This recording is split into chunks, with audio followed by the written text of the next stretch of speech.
اپنا علاقہ چھوڑ دیں۔ ایسا کب ہوتا ہے؟ جب کوئی بہت بڑی پریشانی ہو۔ وہ بہت بڑی پریشانی کیا تھی؟ حذر الموت، موت کا ڈر تھا۔ اسی لیے بعض کہتے ہیں کہ طاعون کی بیماری پھیل گئی تھی، بعض کہتے ہیں دشمن کا خوف تھا کہ دشمن آ کر حملہ کرے گا اور قتل کر دے گا۔ بہرحال موت کا ڈر تھا انہیں۔ اب موت کے ڈر سے ہزاروں لوگ نکل کر جا رہے ہیں، لیکن نتیجہ کیا ہوا؟ فقال لهم اللہ موتو، جہاں وہ پہنچے اللہ نے فرمایا مر جاؤ۔ سب مر گئے، اللہ کا حکم آیا، سب مر گئے۔ اس کا کن کہنا ہی کافی ہے۔ ثم احیاہم، پھر اللہ نے ان کو زندہ کر دیا۔ اللہ کی مرضی، ان اللہ، بے شک اللہ تعالیٰ، لذو فضل، اللہ تعالیٰ البتہ بہت بڑے فضل والا ہے۔ اور فضل سے مراد کیا ہے؟ اللہ کی نعمتیں، خوشحالی، احسان، صحت، یہ سب احسان ہیں۔ علی الناس، لوگوں پر۔ اب ان میں سب لوگ شامل ہیں، مومن ہو، مسلم ہو، نان مسلم ہو، منافق ہو، مشرک ہو، عورتیں ہوں، مرد ہوں، بچے ہوں، سب پر اللہ کا فضل، اللہ تعالیٰ کا فضل ہے۔ ہمیں دنیا میں جو بھی ملا ہوا ہے یہ سب اللہ کے فضل سے ملا ہوا ہے۔ مثلاً آپ دیکھتے ہیں بہت سے لوگ اللہ کا انکار کرتے ہیں، مگر ان کی صحت بہت اچھی ہے، خوش رہتی ہیں، بہت مال و دولت ان کے پاس ہوتا ہے۔ بڑے تو بڑے بچوں پر اللہ کا فضل کتنا ہے۔ مثلاً وہ خود کھا نہیں سکتے لیکن ان کو کھانا مل رہا ہے، وہ خود پی نہیں سکتے، اللہ انہیں پلاتا ہے، ان کو اللہ دوسروں کے ذریعے پلواتا ہے، وہ اپنا حق مانگ نہیں سکتے لیکن اللہ نے ان کے لیے دلوں میں ایسی محبت ڈالی ہے کہ انہیں کہنے کی ضرورت نہیں ہوتی۔ تو یہ اللہ کا فضل ہے۔ اسی طرح کوئی بیمار ہو جاتا ہے یا بوڑھا ہو جاتا ہے، اس پر بھی اللہ کا فضل ہے۔ بظاہر وہ سمجھتے ہیں کہ محروم ہو گیا، ان پر بھی اللہ کا فضل ہوتا ہے، اللہ ان کے دلوں میں رحم ڈال دیتا ہے۔ بعض مرتبہ اپنے رشتہ دار نہ بھی ہوں تو اللہ دوسروں کے دلوں میں ان کے لیے رحم ڈال دیتا ہے، وہ آ کر ان کی خدمت کر دیتے ہیں۔ تو لذو فضل علی الناس، ہر انسان پر اللہ کا فضل ہے۔ اور بعض مرتبہ کسی کے پاس وہ چیز نہیں ہوتی جو وہ چاہتا ہے، تو اس پر بھی اللہ کا فضل ہوتا ہے، کیونکہ وہ چیز اگر اسے مل جاتی تو وہ اس کے لیے مصیبت بن جاتی۔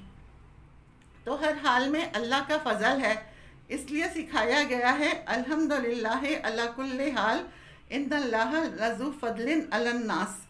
اور زندگی اور موت کے بعد فضل کی بات اس لیے کی گئی کیونکہ زندگی اللہ کا فضل ہے اور بعض مرتبہ موت بھی اللہ کا فضل ہوتی ہے، وہ بھی اللہ کا احسان ہے، کیونکہ بعض بیماریاں ایسی ہوتی ہیں کہ انسان ان سے تنگ آ جاتا ہے اور پھر اللہ کا احسان ہوتا ہے کہ اسے موت آ جاتی ہے۔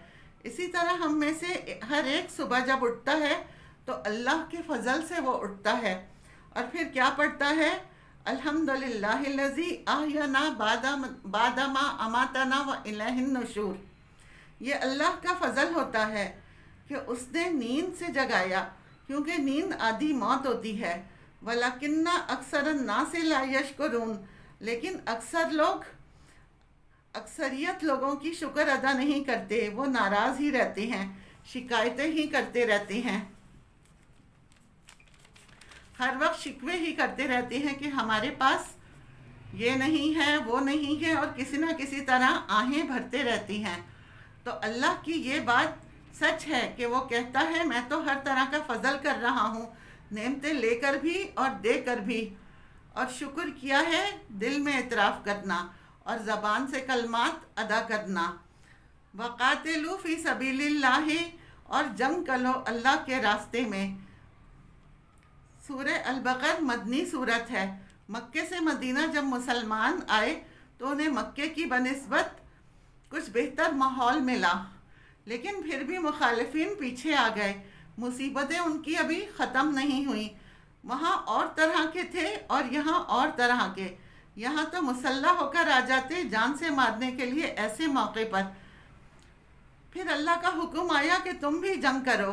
مکہ میں تو یہ حکم نہیں تھا، اجازت نہیں تھی، وہاں حالات مواقف نہیں تھے، تو یہاں مسلمانوں سے کہا جا رہا ہے کہ اٹھو اور ان کا مقابلہ کرو۔